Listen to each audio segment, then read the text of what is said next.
Okay, Aronu, welcome today to our podcast call.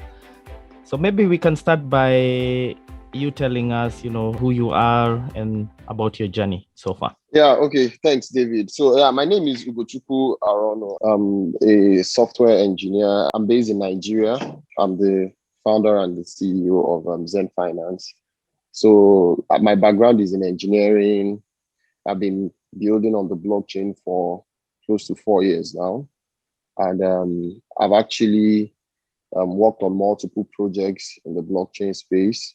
In 2000, I got to the blockchain in 2016, ending of 2016, beginning of 2017, where I started working on like smart contracts, building out wallet systems. The first wallet system I built was the Bitcoin wallet, and then I had the first meetup in the southeastern part of Nigeria, telling people about crypto then, and then demonstrating my wallet and how it worked. It was really interesting at the time.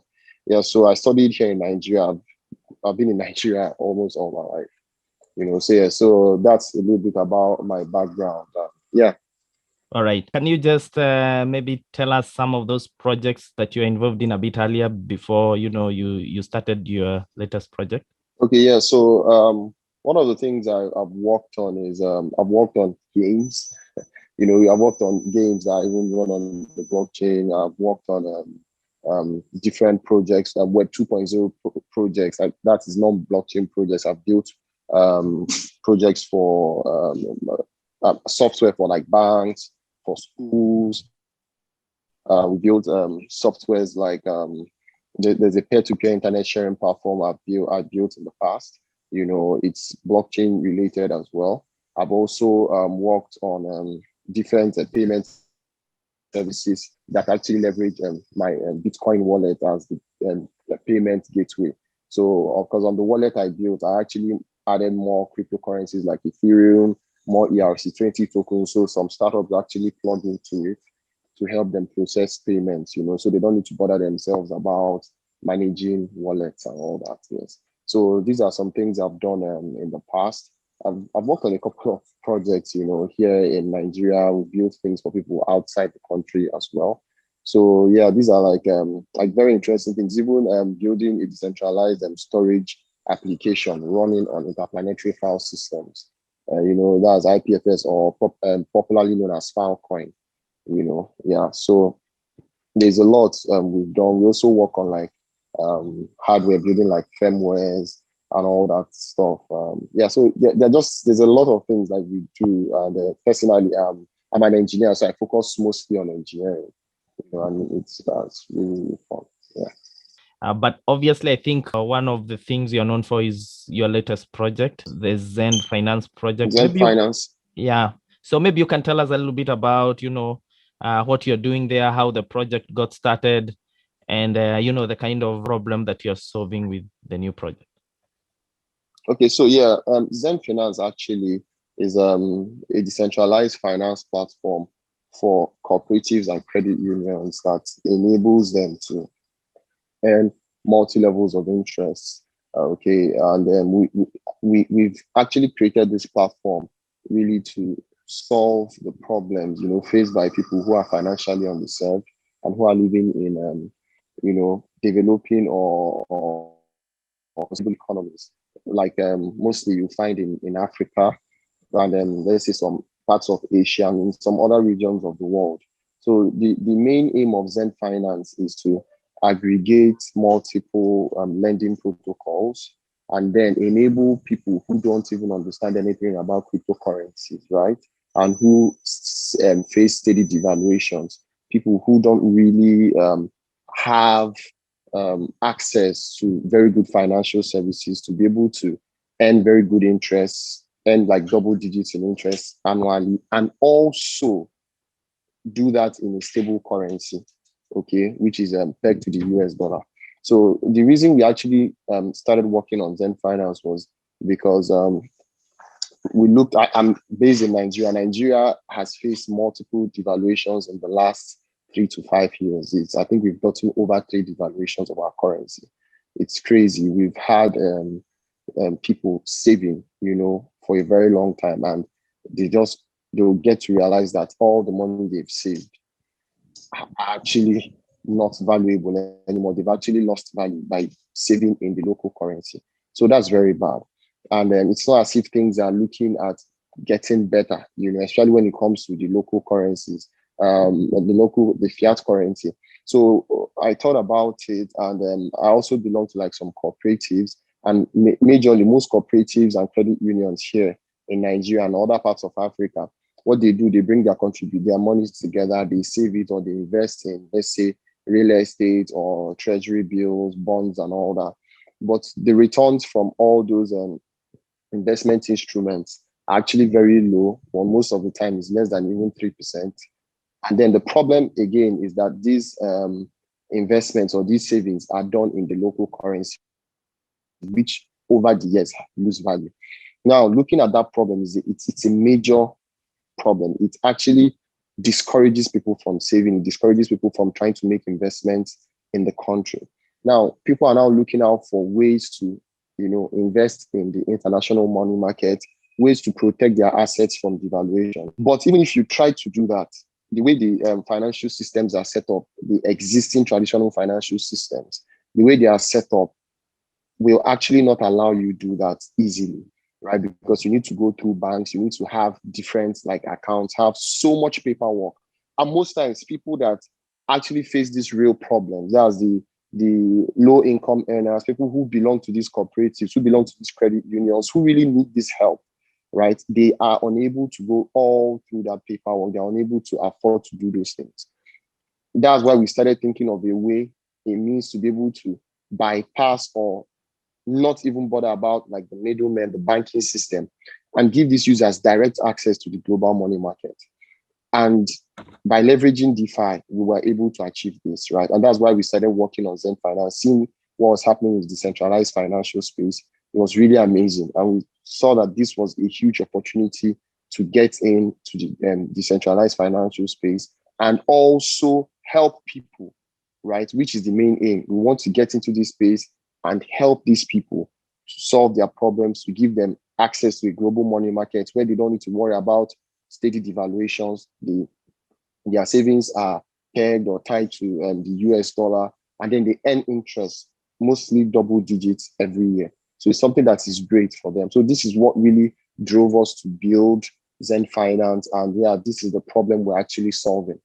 It's amazing how you've been able to deploy DeFi, or I think Xend sounds like one of the real DeFi use cases on the continent so far that is actually using DeFi to bring value. Would you say that's the case? Yes, that's very much the case. And, we've always, in our project or within ourselves in the team, we always try to make sure that with anything we do, we have to bring, value.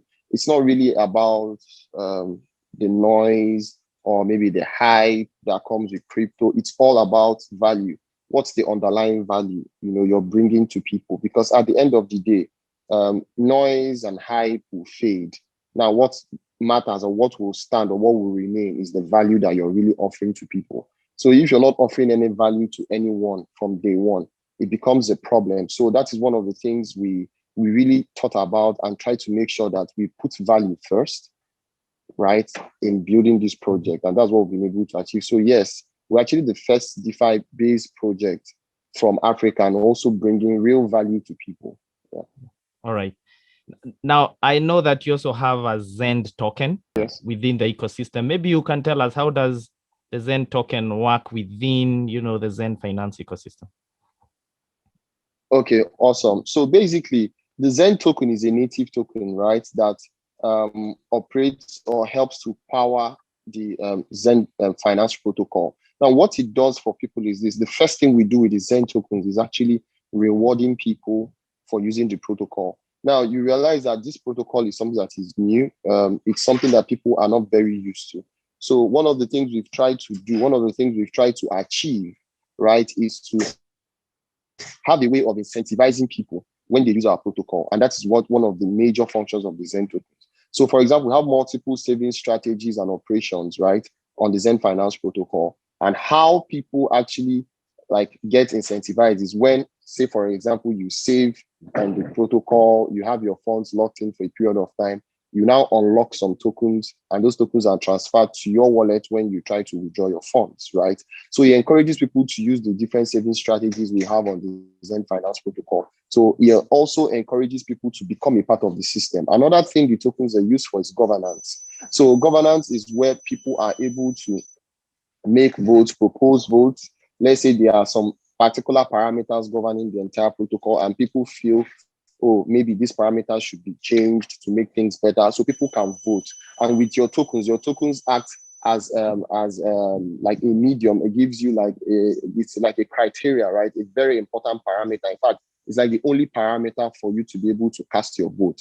So what happens is people with a certain number of tokens, approximately 500,000 Zen tokens, can lock in those tokens on a smart contract and then perform a vote depending on what parameters they want to change. Because the idea is that this protocol is for the community, it's for people, right? So people should be able to govern what happens in the ecosystem.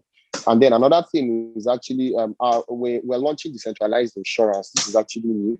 We're going to be announcing how it works once we go mainnet is live. So we're launching decentralized insurance, and people can also use these tokens to purchase insurance. Because when creating our system, because like I mentioned earlier, we're building long-term value. We're here for the long term. So we also want to ensure that we protect the assets of individuals who have, who have deposits on the smart contract. So with this, so individuals can purchase decentralized insurance with our tokens. And in case of anything like maybe a bug or whatever, users can always retrieve or get payments based on the amount of insurance coverage they have. And another thing is we enable people to also like stake these tokens to be able to earn like some extra tokens in future. Because, when you lock up the tokens, reducing the amount of tokens in circulation, and everything, and people are able to have these tokens locked up, and then they earn some small percentage in future as extra, just for locking up their tokens in the ecosystem. So these are like the use cases of the Zen Finance token. And the main aim is really to improve the ecosystem, to be able to enable the ecosystem thrive and to grow, right? While people use the protocol, yeah. So far, I'm sure you've been growing really fast. Would you mind maybe sharing a few numbers on so far on maybe the growth, the progress, and possibly the use of? Oh yeah. We launched our testnet. That was I think that was like late November.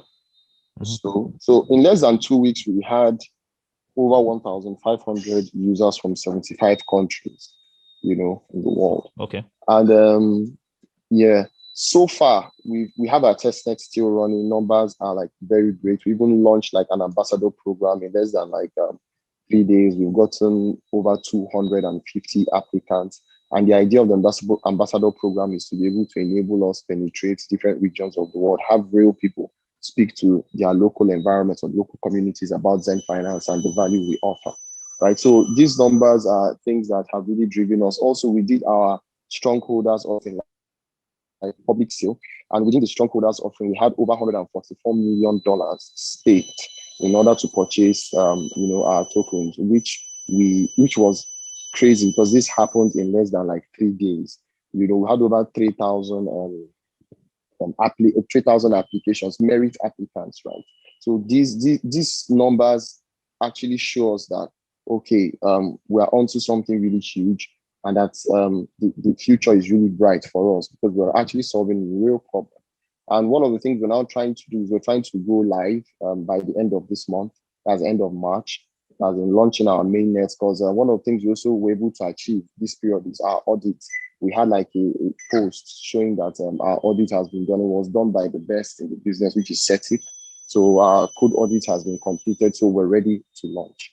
So yeah, these are some of the numbers we have, and we're really, really excited, to have multiple, to have multiple people use our products. And yeah, before I forget, I totally left this out. We already signed partnerships with some fintechs that manage credit unions in Nigeria. We're working on more like in Kenya, even in the US. So the current partnerships we have, again, they are giving us access to over 1.2 million credit union members and cooperative members. and we're going to be onboarding these users or these members into our ecosystem. And this is something that is really huge. This is something you don't see with existing DeFi protocols, because most DeFi protocols are just focusing on, crypto savvy individuals, people who understand how crypto works. But ours is quite different. So we're really excited. All right. Yes, I noticed that you are really big on partnerships. You're always announcing partnerships, including the recent partnership with Bioeconomy. So I like that approach where you're collaborating with other projects and especially just trying to add value to the ecosystem. I know that you also recently got highlighted by Google for your great customer service. I mean, what's so appealing about Xend Finance, along those lines? The article really praised Xend Finance for its great customer care. Okay, so basically what we did was, in our Xend ecosystem, we have Xend Finance, we have our Xend a payment service, and then we have Gina, which is like a business tool for merchants. So Google actually, the first thing they did was, because they are all under our ecosystem. So what Google highlighted a new product which we launched a couple of months back called Gina for small businesses. For example, within the Xend ecosystem, we have over 60,000 users now. And we're also going to be onboarding all those people to our Zen Finance protocol, because they're going to be gaining, enjoying the values of DeFi. So what Google highlighted, what we've done with Gina, that's our merchant business tool. And because, of course, it's within the whole Zen Finance, Zen ecosystem, that's why, the accolade are spread across board, because the thing is, we're always very committed to whatever we're doing, right? We take our customers first. We try to make sure we add value, no matter what it is. We try to make sure that the customers are first, that value is always, taken ahead of every other thing. And that is why we got that accolade from Google. It was actually a really, really cool thing to see.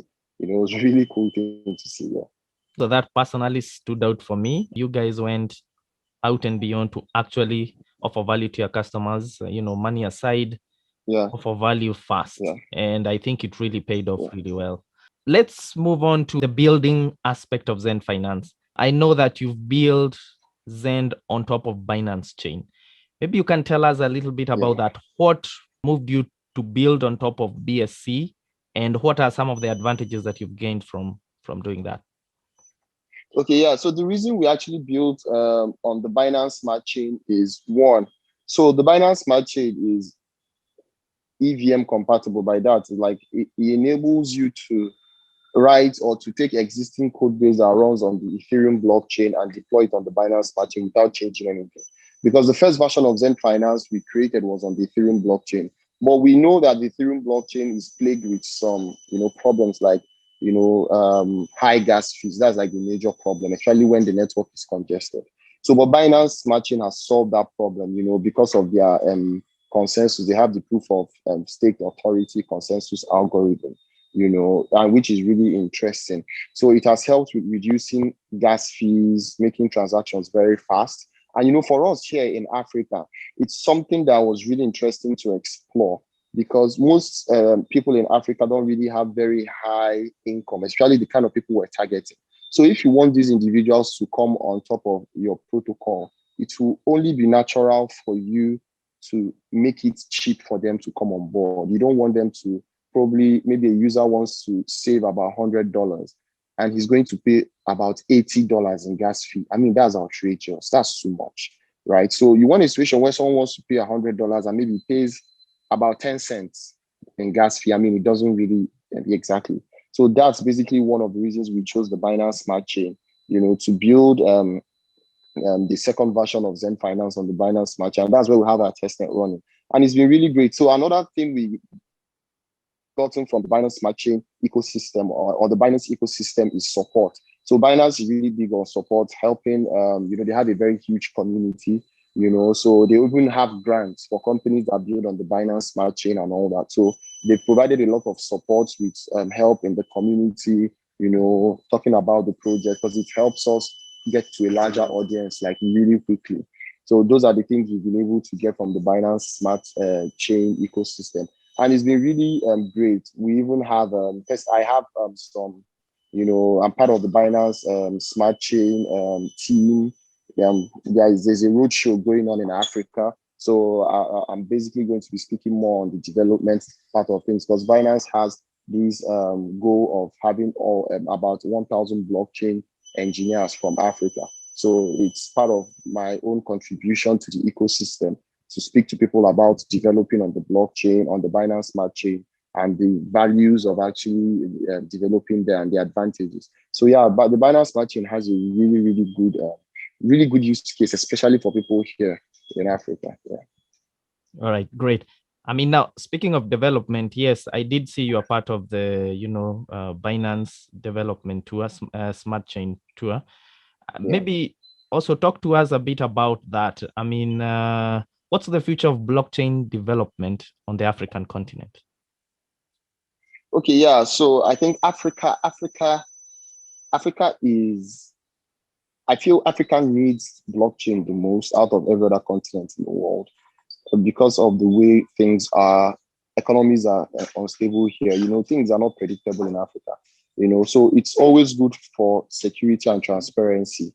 And that's what the blockchain really offers. Okay, and I feel Africans are in the best position to start developing.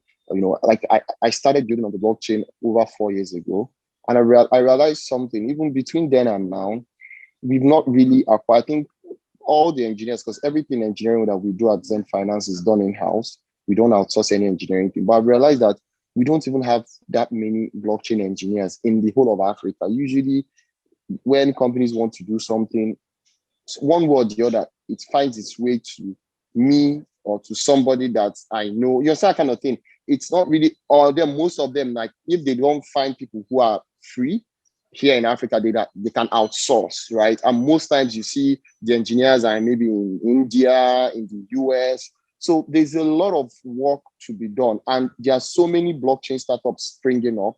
There are so many springing up in different parts of the world. So Africans are in the best position to get this skill, apart from the fact that they can offer this service to different people in different parts of the world, to also solve their problems here, right? We have a lot of problems that, can be solved by the blockchain here in Africa. And that's one of the reasons I even took up, the